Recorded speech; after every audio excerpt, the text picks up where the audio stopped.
Hello students. तो आज हम पढ़ेंगे कूलम्ब्स लॉ। तो लास्ट क्लास में हमने चार्ज की प्रॉपर्टीज़ के बारे में पढ़ा था। आज हम अब देखेंगे कि चार्ज के बीच में जो फोर्स वगैरह होते हैं वो कैसे लगते हैं। तो देखो, सिंपल सी चीज़ है। ये कूलम्ब जो साइंटिस्ट था उसने क्या करा, एक एक्सपेरिमेंट किया। उसने दो पॉइंट चार्ज लिए। लेट्स से एक पॉइंट चार्ज हमने लिया, इसको हम बोल देते हैं Q1। एंड लेट्स से एक दूसरा पॉइंट चार्ज है जो हमने लिया, वो है Q2। ये जो एक्सपेरिमेंट उसने किया, ये वैक्यूम में किया। ठीक है। तो अगर हमारे पास एयर है तो हम एयर को वैक्यूम की तरह ट्रीट कर सकते हैं यहाँ पे। और इन दोनों चार्जेस के बीच में मान लेते हैं आर डिस्टेंस है। तो गुलाम ने बहुत सारे एक्सपेरिमेंट किए एंड बेस्ड ऑन एक्सपेरिमेंट उसने देखा कि जो फोर्स लग रहा है इन दोनों चार्जेस के बीच में, this force is directly proportional to multiplication of Q1 and Q2। And उसने ये भी देखा कि ये जो फोर्स है ये आर स्क्वायर के इन्वर्सली प्रोपोर्शनल है। इन दोनों चीज़ों का यूज़ करके उसने बोला कि भैया फोर्स तो जो को डायरेक्टली प्रोपोर्शनल है Q1 into Q2 upon r square.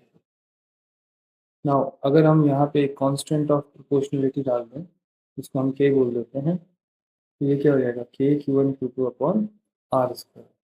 ये हमारा कूलम्ब्स लॉ का फॉर्मूला बन जाता है। अब यहाँ पे जो के की वैल्यू आती है, वो के की वैल्यू निकल के आती है 1/4 पाई एप्सिलॉन नॉट, जिसकी वैल्यू है 9 into 10⁻⁹ newton per metre, sorry newton into metre square and upon में कूलम्ब स्क्वायर। यहाँ पे हम इसको अपॉन में कूलम्ब स्क्वायर करेंगे, हो गया अपॉन में कूलम्ब स्क्वायर। नाउ यहाँ पे एक नई चीज़ अपने को देखने के लिए, ये 1/4 पाई एप्सिलॉन। ये जो एप्सिलॉन नॉट जो होता है इसको हम बोलते हैं परमिटिविटी ऑफ फ्री स्पेस। यहाँ पे जब हम बोलते हैं फ्री स्पेस, तो ये फ्री स्पेस का मतलब है वैक्यूम और एयर। बिकॉज वैक्यूम और एयर में ज़्यादा डिफरेंस नहीं होता है एप्सिलॉन नॉट की वैल्यू के लिए। इसीलिए जब हमने स्टार्टिंग में बोला था कि ये एक्सपेरिमेंट जो है वैक्यूम में किया गया, बट ये एक्सपेरिमेंट हम एयर में भी करेंगे तो भी ये मोर और लेस सिमिलर रिजल्ट हमें दे देगा। बट अदरवाइज अलग मीडियम और कोई यूज़ करते हैं, फॉर एग्जांपल वाटर यूज़ कर रहे हैं या फिर कोई और दूसरा मीडियम यूज़ कर रहे हैं, तो इसकी वैल्यू चेंज हो जाएगी। ओके, अब यहाँ पे हम देखते हैं ये जो हमारा फॉर्मूला आया है एफ इक्वल्स टू के Q1 Q2 upon r square. इस फॉर्मूले में हम देखते हैं क्या क्या चीज़ें हैं। एफ जो है, this is force acting between Q1 and Q2, जो हमारे चार्ज, जो हमारे पॉइंट चार्ज हैं, इनके बीच में जो फोर्स लग रहा है। ये जो आर है, आर है distance between Q1 and Q2, जो कि हमारे पॉइंट चार्ज है। यहाँ पे अगर अपन यूनिट देखें तो फोर्स की यूनिट तो न्यूटन होती है, फोर्स की यूनिट तो न्यूटन है, और डिस्टेंस की यूनिट क्या होती है, मीटर होती है। तो अगर हम यहाँ पे, और चार्ज की यूनिट क्या होगी, Q1 एंड Q2 जो है ये हमारे पॉइंट चार्जेज है, पॉइंट चार्जेस। तो इनकी वैल्यू है किसमें, कूलम्ब में। तो ये सब हम ऐसा यूनिट लिख रहे हैं अभी। अब देखो, अगर मुझे के का यूनिट निकालना है तो मेरे पास देखो क्या है, फोर्स इक्वल्स टू, मैं लिख लेता हूँ यहाँ पे के Q1 Q2 upon r square. अब फोर्स की यूनिट हमें पता है न्यूटन होती है, के की यूनिट हम निकालना चाहते हैं, Q1 एंड Q2 का यूनिट क्या हो गया, कूलम्ब स्क्वायर हो गया, आर का यूनिट क्या हो गया, मीटर स्क्वायर हो गया। यहाँ से मेरे पास के का यूनिट जो आता है वो आ जाता है newton into metre square upon coulomb square. This is unit of K, you can write this is unit of K. ये हमारा के का यूनिट आ गया। ओके, नाउ हमें पता है कि फोर्स एक वेक्टर क्वांटिटी है ना, फोर्स एक वेक्टर क्वांटिटी है। तो हम इसको डिफाइन करते हैं फिर से। ठीक है, तो हम बोलेंगे कूलम्ब फोर्स, कूलम्ब और Coulomb's law in the form of vector, है ना। इसको हम लिख देते हैं वेक्टर फॉर्म में। कैसे करेंगे ये वेक्टर फॉर्म में? हम कूलम्ब्स लॉ को अगर रिप्रेजेंट करना चाहें तो कैसे करें? देखो, हमारे पास अगेन एक चार्ज है Q1, एक चार्ज है Q2। लेट से हम इस तरीके से इसका वेक्टर ले लेते हैं और इस वेक्टर को मैंने बोल दिया R वेक्टर। नाउ अब इम्पॉर्टेंट चीज़ ये है कि हमने वेक्टर कहाँ से डिफाइन किया है। सो हमने जो R डिफाइन किया है, this is position vector of Q2, position vector of Q2 with respect to Q1। तो हमने क्या किया है, Q1 को ओरिजिन मानते हुए एक पोजीशन वेक्टर बनाया Q2 का, और उसको हमने R वेक्टर बोल दिया। तो यहाँ से जो फोर्स निकल के आएगा, F वेक्टर जो निकल के आएगा, वो क्या निकल के आएगा, force by Q1 on Q2 along the position vector, along the position vector R। तो ये जो फोर्स लगेगा, ये फोर्स की डायरेक्शन किधर होगी, ये फोर्स की डायरेक्शन इधर होगी, ये फोर्स वेक्टर होगा। इसको मैं बोल सकता हूँ ये मेरा फोर्स वेक्टर है। ओके, नाउ अब अगर मैं कूलम्ब्स लॉ लिखता हूँ तो क्या होगा, F vector equals to K Q1 Q2 upon में R स्क्वायर, और मेरे को डायरेक्शन भी देनी पड़ेगी। तो डायरेक्शन मेरी किधर है, फोर्स का डायरेक्शन किधर है, direction of force, direction of force जो है वो है अलोंग दी, और हम बोलेंगे इन द डायरेक्शन ऑफ, हम बोलेंगे in the direction of, in the direction of R vector. ये जो आर वेक्टर की डायरेक्शन है ये हमें पता है किधर है, इसको मैं लिख सकता हूँ आर कैप। तो मेरा जो फोर्स का फॉर्मूला हो गया, ये हो गया वेक्टर फॉर्म में ऐसे। और मैं इसको क्या लिख सकता हूँ, एफ वेक्टर को मैं लिख सकता हूँ के Q1 Q2 upon are cube, और यहाँ पे मैं आर वेक्टर यूज कर सकता हूँ ना। यहाँ पे देखो एक इंटरेस्टिंग चीज़ है। अब अगर मेरे पास ये दोनों चार्जेस, मेरा जो लेट से Q1 चार्ज है ये भी पॉजिटिव है, एंड लेट से मेरा Q2 चार्ज है ये भी पॉजिटिव है, अगर ये दोनों चार्जेस पॉजिटिव होते हैं और मेरा आर वेक्टर अगर ऐसे है, ये आर वेक्टर हो गया, तो मेरा जो फोर्स आने वाला है, फोर्स क्या आएगा, फोर्स के Q1 Q2 upon r square आता है। ये वाली चीज़ क्या आएगी, ये पॉजिटिव आएगी, क्योंकि Q1 भी पॉजिटिव है एंड Q2 भी पॉजिटिव है, दोनों ही पॉजिटिव है, पॉजिटिव है।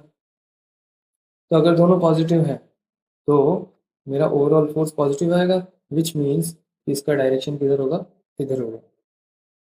अब न्यूटन्स थर्ड लॉ से मैं ये भी बोल सकता हूँ कि भैया Q1 ने Q2 पे राइट डायरेक्शन में फोर्स लगाया, तो Q2 Q1 पे लेफ्ट डायरेक्शन में फोर्स लगाएगा और सेम ही फोर्स लगाएगा। तो यहाँ पे वी कैन से कि ये जो है Q1 और Q2 एक दूसरे को रिपेल कर रहे हैं, और हम बोल सकते हैं this is repulsive force.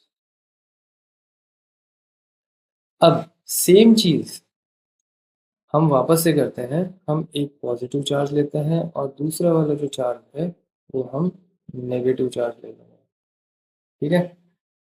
Okay, अब देखो आर वेक्टर फिर से देखो, Q1 से Q2 की तरफ आर वेक्टर है। नाउ मेरा फोर्स अगर पॉजिटिव आता है तो वो आर वेक्टर की तरफ होगा, और अगर फोर्स नेगेटिव आता है तो वो आर वेक्टर के ऑपोजिट डायरेक्शन में होगा। सो यहाँ पे अगर हम फिर से फोर्स निकालते हैं F इक्वल्स टू के, देखो Q1 तो पॉजिटिव है लेकिन Q2 नेगेटिव है, अपॉन में आर स्क्वायर करें अगर, तो ये पूरी चीज़ क्या आ जाएगी, ये पूरी चीज़ आएगी नेगेटिव। नेगेटिव फोर्स अगर आता है तो देन हम क्या बोलेंगे कि भाई ये जो फोर्स नेगेटिव आया है इसका मतलब हमारा जो फोर्स लग रहा है वो फोर्स लग रहा है उल्टे डायरेक्शन में, मतलब ये जो Q2 है इस पे फोर्स लगेगा इधर, और अगर Q2 पे फोर्स लग रहा है लेफ्ट डायरेक्शन में तो Q1 पे फोर्स वापस लगेगा राइट डायरेक्शन में। तो ये वाला जो फोर्स आया है यहाँ पे, इसको हम बोल देंगे कि भैया ये फोर्स आ गया attractive force, this is attractive force. तो इससे हमें क्या पता चलता है कि अगर, अच्छा एक और केस लेते हैं नेगेटिव नेगेटिव का, एक केस लेना हम और भूल गए, ये वाला केस लेते हैं कि Q1 नेगेटिव है एंड Q2 भी नेगेटिव है। Q1 एंड Q2 दोनों अगर नेगेटिव होते हैं, अगेन आर वेक्टर में ऐसे ले लेता हूँ, तो फोर्स को मैं अब लिखूंगा कि -Q1 -Q2 upon r square. ये वाली चीज़ क्या है, ये भी तो पॉजिटिव होगी फिर से, क्योंकि माइनस माइनस तो पॉजिटिव हो जाएगा। तो यहाँ पे ये वाला फोर्स जो मिलेगा अपने को, ये भी रिपल्सिव फोर्स मिलेगा। This will also be repulsive force. तो ये F इधर मिल जाएगा और ये F इधर मिल जाएगा, क्योंकि दोनों फोर्सेस, सो बेसिकली F जो आ रहा है वो पॉजिटिव आ रहा है, तो बाहर की तरफ हम फोर्स बना देंगे इसका। तो वी विल से ये जो फोर्स है ये भी रिपल्सिव फोर्स आ गया। तो यहाँ से हमने ये तीनों केस देखने के बाद हमें क्या पता चलता है कि भैया सिमिलर फोर्स अगर, सॉरी सिमिलर चार्ज अगर होते हैं, सिमिलर चार्ज अगर होते हैं तो उनमें रिपल्सिव फोर्स लगेगा, एंड ऑपोजिट चार्ज अगर आ जाते हैं, ऑपोजिट चार्ज अगर आ जाते हैं तो हमें क्या होगा, अट्रैक्टिव फोर्स लगेगा। ये चीज़ समझ में आती है अपने को। तो हमने क्या है, फोर्स को डिफाइन किया, फोर्स को हमने देखा कि भाई किस तरीके से कूलम्ब्स लॉ को डिफाइन कर सकते हैं। देन उसकी वेक्टर फॉर्म किस तरीके से हम लिख सकते हैं, ये वेक्टर फॉर्म हमें लिखनी आनी चाहिए। एंड देन इसके बेसिस पे हम जो है क्वेश्चंस कर सकते हैं। फॉर एग्जांपल एक क्वेश्चन करते हैं, एक क्वेश्चन करते हैं, मान लीजिए यहाँ पे अपने पास एक कूलम्ब चार्ज है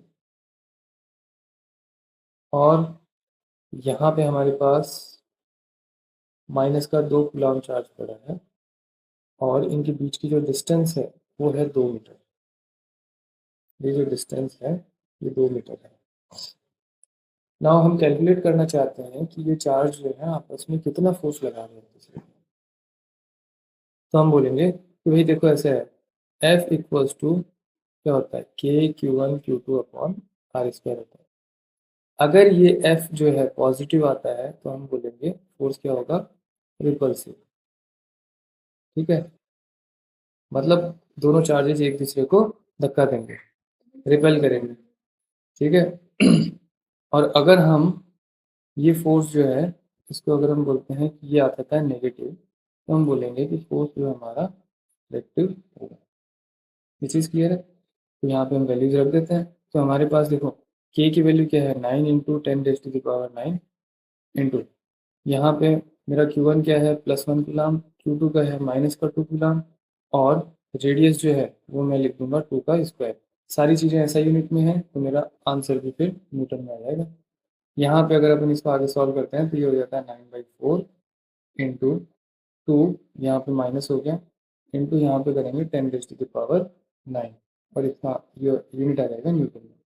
तो इसको अपन अगर आगे सॉल्व करते हैं तो ये आ जाता है, 2 से यहाँ से 2 काट देंगे हम, तो ये जाएगा -4.5 इंटू 10⁻⁹ न्यूटन। अब क्योंकि ये फोर्स आ रहा है नेगेटिव, सो इस नेगेटिव का मीनिंग क्या हुआ, इस नेगेटिव का मीनिंग हुआ अट्रैक्टिव फोर्स। नेगेटिव का मीनिंग हो गया अट्रैक्टिव फोर्स। तो हम क्या करेंगे, ये जो फोर्स है यहाँ पे हम बोलेंगे भैया यहाँ जो फोर्स लग रहा है ये फोर्स लगेगा अट्रैक्टिव। ये दोनों चार्जेस एक दूसरे को अट्रैक्ट करेंगे। नाउ ये क्वेश्चंस हमने देख लिया। अगर यही क्वेश्चन मान लो अपने को आता है वेक्टर फॉर्म में, तो हम बोलेंगे देखो एक और क्वेश्चन देखते हैं, एक्स एक्सिस और वाई एक्सिस ले लेते हैं। ये एक्स एक्सिस है, ये वाई एक्सिस है। लेट से एक चार्ज पड़ा है अगेन +1 कूलम का। ये चार्ज जो पड़ा है ये पड़ा है, इसका कोऑर्डिनेट हम मान लेते हैं लेट से 1,2, और यहाँ कहीं पे एक और चार्ज पड़ा है अगेन -2 कूलम का ही ले लेते हैं। सो इस चार्ज को लेट से हम बोलते हैं ये पड़ा है हमारे पास 5,3 पे। तो सबसे पहले हम क्या करेंगे, सबसे पहले हम इसका वेक्टर निकालेंगे। तो भैया सबसे पहले वेक्टर आर जो है वो हमें पता होना चाहिए। आर वेक्टर को हम क्या लिख सकते हैं, यहाँ पे देखो 5 - 1 i cap plus 3 minus 2 JK। Vector लिखने का तरीका क्या है?